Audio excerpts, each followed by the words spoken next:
Welcome back.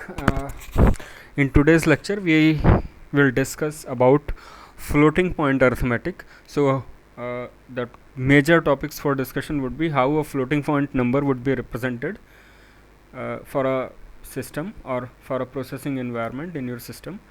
Okay, what is the representation format and how you are going to perform the negation, addition, subtraction, multiplication and division operations. Okay, so one by one we will be looking at all the operations, and first, before that, we will look at how a floating point number would be represented in your system. Okay, so this is the representation format. Here the sign of the number, whether it is a positive or negative, then the significant, which is also called mantissa. So this is D. Okay, so significant, which is also called mantissa, multiplied by base to the power exponent. Okay, so for example, 10.45 multiplied by 10 raised to power minus 44. Okay, so this significant is also called mantissa. So you can use both of the words. You can use significant, you can use mantissa. Okay, now let's look at whether the number, how it can be represented in binary. So let's say you have a number 5 into 10 raised to power 2. So 5 would be represented in binary, and 10 and 2, everything would be represented in binary. There is a specific format for that. Okay, but before that we need to know why we need the floating point representation and why we need a specific format for representation. So please look at this number. This is 0.0000000005. Okay, so this number is 0.5 into 10 raised to power minus 10. Now if you represent this number, how many zeros you need? You need 10 zeros, and after that there is a decimal number. Okay, so if you write 10 if you put 10 zeros and after that a decimal number, it would be very complex to represent, because if you forget one of the zero, your whole magnitude would be changed. Your whole magnitude would be changed, and in that way you are putting false information. Okay, so to represent it efficiently, you put it like this: 0.5 into 10 raised to power minus 10. Okay, or let's say you have this number, that is 5, and after 5 you have 10 zeros. So how you represent it? 5 into 10 raised to power 10, because if you miss one of the zeros in representation, your whole thing would be false. Okay, so here mantissa and exponent would play an important role. So if you have a number like this, so here what are the important things? This is significant or mantissa information, and what is the exponent. Okay, so here 5 is 101, and this 10 can be expressed in binary, that is 1010. So this representation would be much easier and suitable also.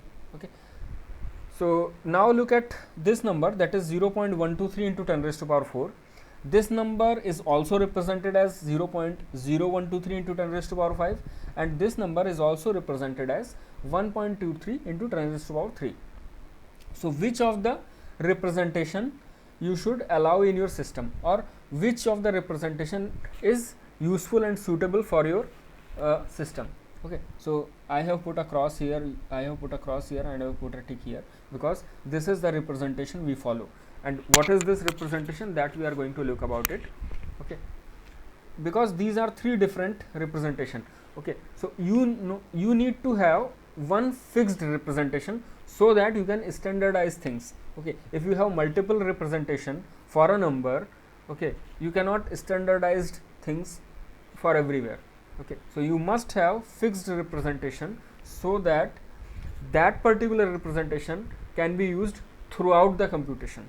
Okay, so for that we need to have normalization. So normalization, there are two rules. First rule is the integer part should be 0. That means whatever you have left to the radix point, that must be 0. Second thing, if the number is in the form that is 0.d1, d2, d3 up to dn multiplied by b raised to power exponent, then d1 must be equal to 0, and all other d2, d3, d4 up to dn may range from 2 to n. Okay, okay, so all di ranging from 2 to n, that means d2, d3 up to dn must be greater than or equal to 0. Okay, so this must be non-zero, d1 must be non-zero, and after that d2 to dn they can be greater than or equal to 0. So this number would be the correct representation. In the previous slide I have shown you there are three representation for this number, that is 0.0123 into 10 raised to power 5 and 1.23 into 10 raised to power 3 and 0.123 into 10 raised to power 4. So this is the correct one out of those three. Why? Because it follows both of the normalization rules. Integer part is 0 there, so left to the radix point is 0, and the first bit is non-zero after radix point, and after that all the bits are greater than or equal to 0. Okay, so this is the correct one. Now there are two representation techniques for floating point arithmetic. First one is single precision and second one is double precision. Okay, so in C also you must have seen that integer is represented in 4 bytes. Okay, so when you declare an integer int I equal to 10, that means 32 bits of space would be allocated for storage.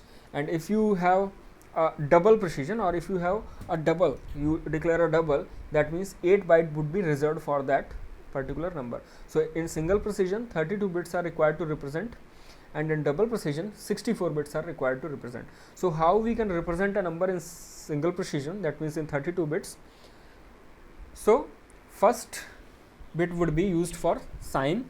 Okay, so this bit represent the sign for mantissa or sign for significant. So if this bit is 0, that means we are going to represent a positive number. If this bit is 1, that means we are going to represent a negative number. Now after that there are 8 bits. So 8 bits represents a biased exponent, and rest of the 23 bits are used to represent the truncated significant. Okay, so we will look at what is biased exponent and what is truncated significant. So biased exponent means whatever the exponent value is, you are going to add 128 to it. That is why it is known as biased exponent, because even if it is minus 127, you are adding 128 to it, and even if it is plus 120, even that you are going to add 128 to it.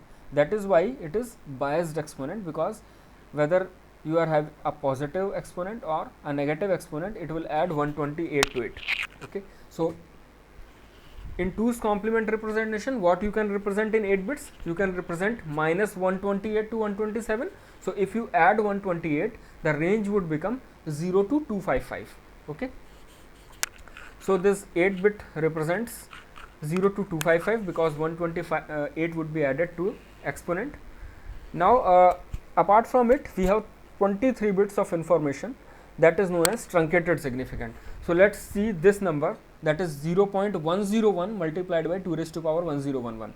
Okay, so in these 23 bits we have to represent the truncated significant. So we know that in normal, we have seen the normalization rules. So first normalization rule is the first place after radix point, that must be non-zero, and after that anything can be there, whether it is 0 or non-zero, it can have both of the numbers.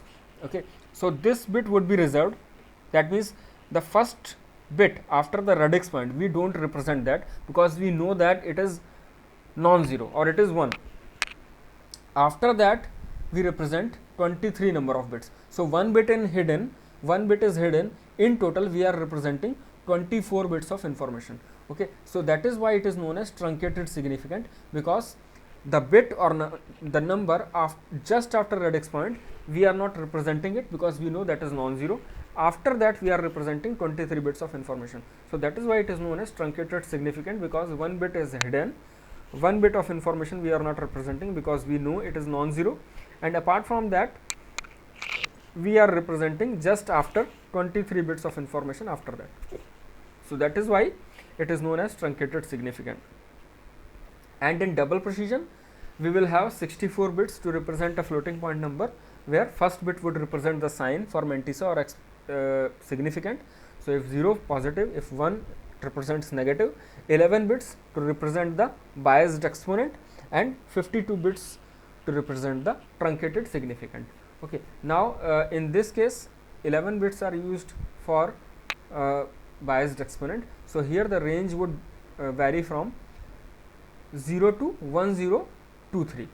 okay, because you add 1023 to the exponent. Okay, so if exponent is minus 1023, in that case it would vary from 0 to 1023. Okay, so your single precision format we are going to discuss in more detail. So as I earlier told you that first bit would be used for sign, another 8 bits is used for biased exponent, because whatever the exponent value we are going to add 128 to it, which means that it will vary from 0 to 255. Okay, and if we subtract it, we get the actual exponent value. Okay, so let's say we have to represent 0.101 into 2 raised to power 1101. Okay, now we have to check whether it is normalized. Yes, it is normalized, because left to the radix point is 0, just after radix point this bit is 1. Okay, that is non-zero. So after radix point bit will be 1 by the rule. Okay, so that means this is hidden. Now we have to represent this 0 1 in 23 bits of format. So how would we represent? We will represent total 24 bits of information. So this is hidden. After that, this bit would be represented in 23 bits, and this 1101 would be represented in 8 bits. That means biased exponent. So total 24 bits of information as a significant sign, that is positive. So 1 bit for sign and 1101 for exponent. So this is your range specification graph for single precision floating point arithmetic. So you can represent 0.5 multiplied by 2 raised to power minus 28, and the highest range would be 1 minus 2 raised to power 24 into 2 raised to power 127, and similarly you will have this range. Okay, so how you are getting this range? Please be careful to listen. Now as I have told you that first bit after radix point, that must be 1. If you are representing a number in binary, if you are representing a floating point number in binary, we know that the first bit after radix point must be 1. So if you convert first bit after radix point to decimal, what it would be? 1 into 2 raised to power minus 1, that is 0.5.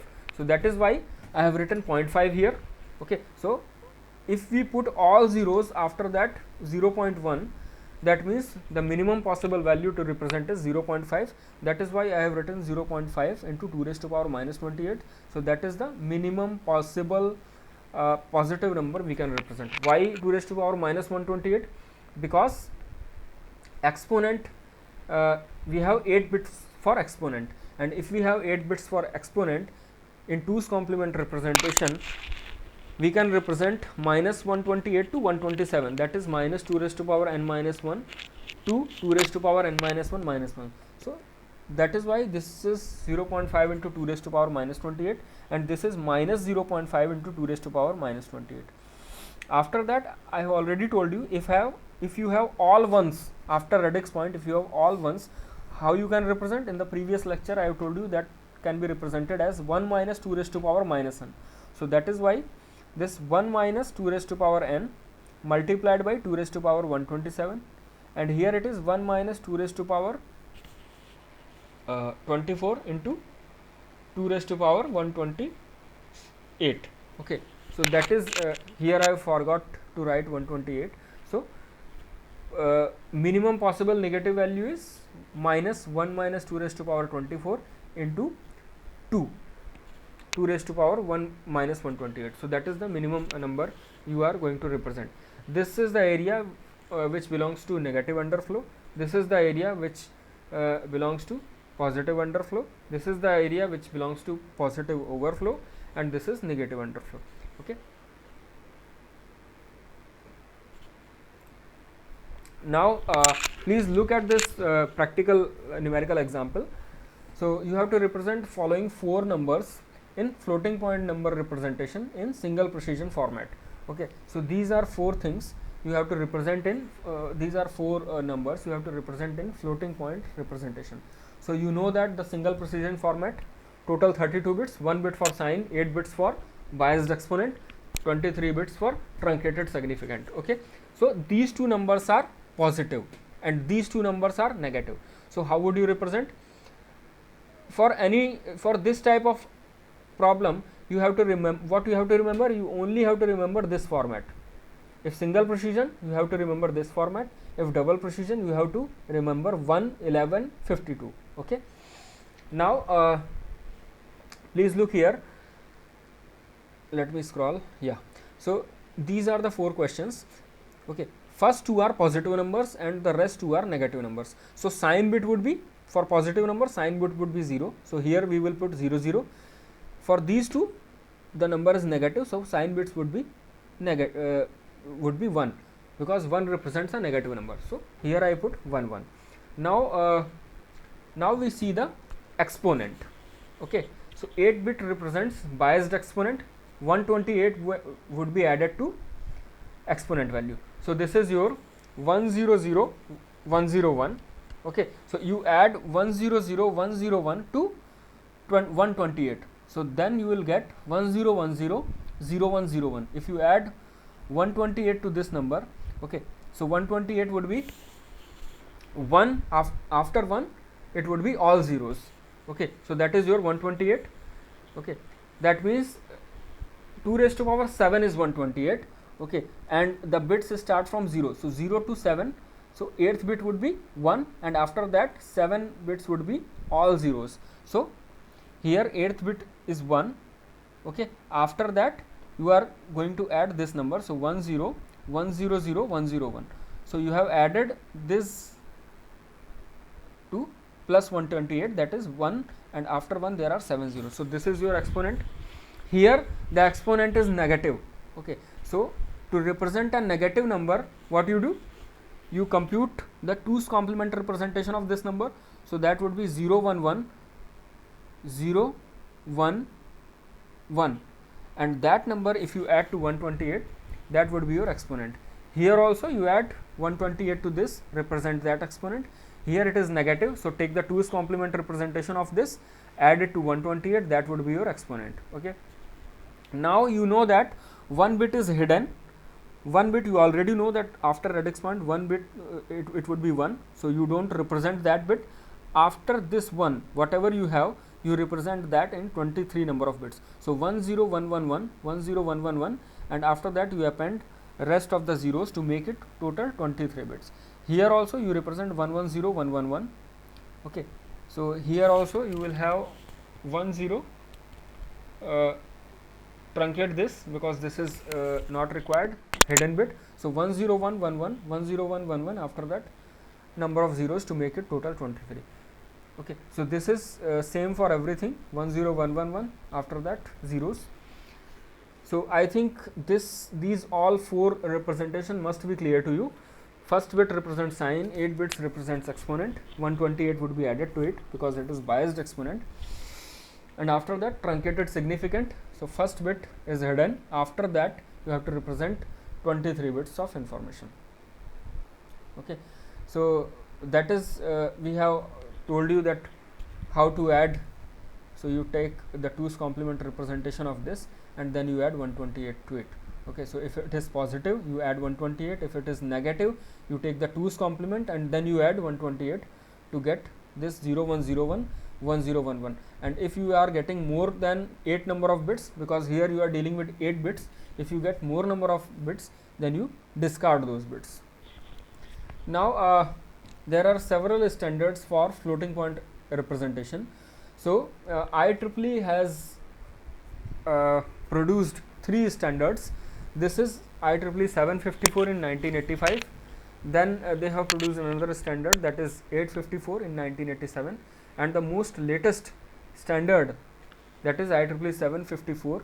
They have modified the previous one and it has come in 2008. Most of the systems follow this IEEE 754 standard, which is launched in 2008. So we are going to know that how a floating point number is represented based upon this standard.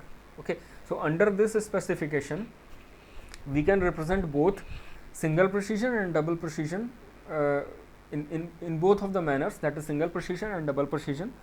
So single precision is not changed, 1 8 23. This represents sign, this represents exponent, and this represents mantissa or significant. Okay. So this is your single precision format, and how it can be mapped to a floating point 32-bit number. So if you are going to represent in 32 bits, it would be represented as minus 1 raised to power s. Okay, so this is sign. If it is 0, minus 1 raised to power 0. If it is negative, so minus 1 would be kept there. Okay, so minus 1 raised to power s multiplied by 2 raised to power e minus 127. Okay, so whatever exponent you have, 127 would be subtracted from that. And how you subtract 127? You take the 2's complement representation of 127 and add it to exponent. Okay, and multiplied by 1.m. Okay, so whatever mantissa you have, that you append after radix point. So that is how you represent a floating point number in 32-bit format based upon this standard. Okay, that is IEEE 754.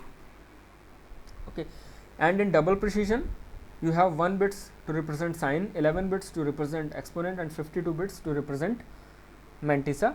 And the equivalent format is x, that is number in 64 bits for format, minus 1 raised to power s multiplied by 2 raised to power e minus 1023 multiplied by 1.m. Okay, so this is how you represent a double precision, a number in double precision. Okay, so let's take one example. What is the decimal equivalent of the floating point number 404,00000 h? Okay, so this h is there, that represents that this is a floating point number. So what you do, you represent this number into 4 chunks. So this 4 would be represented as 0100, this is 0000, this is 0100. After that there are 5 zeros, so equivalent you have 20 zeros for these 5 zeros representation.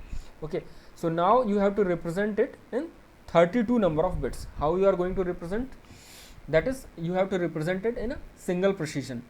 Okay, now how do you know you can represent it in single precision? Because this is a hexadecimal number, there are 8 bits, and in each bit you can represent each bit in 4 bits of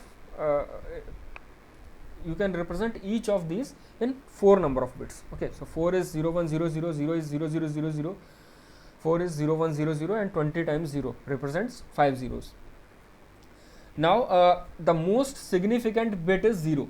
So this is 0, that means it is a positive number. So sign bit is 0, so s is equal to 0. Now you take 8 bits to represent exponent, so this is 8. So 8 bits you take the exponent, so 1 bit is sign bit, then 8 bits you count, so 1 0 0 0 0 0 0 0. These 8 bits you collect to represent the exponent. Okay, so exponent is 1 0 0 0 0 0 0 0. Now you take you place a line, or you separate these 8 bits, and then you count 100, and this is 20 times 0. So this is 23 bits of information. Now if you convert it, so after radix point you have 1, that means 0.1. So if you convert it, it can be represented as 1 into 2 raised to power minus 1. So m is equal to 0.5. Okay, so how do you represent? Minus 1 raised to power s, minus 1 raised to power s, this is your format, minus 1 raised to power s multiplied by 2 raised to power e minus 127 multiplied by 1.m. So how do you represent it? You represented minus 1 raised to power 0, 2 raised to power 128 minus 127, because this is 128. So 128 minus 127, and m is 0.5 because this is after radix point 1. So 1.5. So if you evaluate it, this becomes 1, anything power 0 will be 1. 2 raised to power 128 minus 127, that is 2, and this is 1.5. So if you convert it, it would be 3. So answer would be 3. So its decimal equivalent would be 3. So that is how you convert it to decimal if you have been given a floating point number in hexadecimal format. Now in IEEE 754 documentation, there are 4 special cases.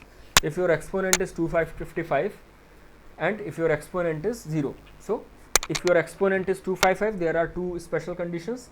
If your exponent is 0, there are again 2 special conditions. So if your exponent is 255, m is equal to 0, it represents not a number. That means if you divide by 0, or if you are going to find out the square root of a negative number, so that represents not a number. If you have exponent is 255 and this number is non-zero, it represents an infinite number. If you have both exponent and mantissa is 0, that is represented in this way, that is minus 1 raised to power s multiplied by 2 raised to power minus 126 into 0.m.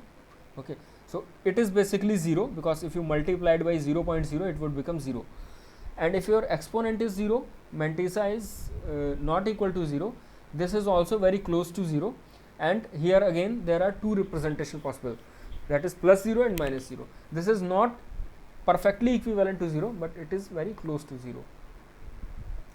Now we take the another example, that is we have to express 10, that is a decimal 10 in IEEE 754 single precision floating point format. Okay, so 10, how do you represent 10?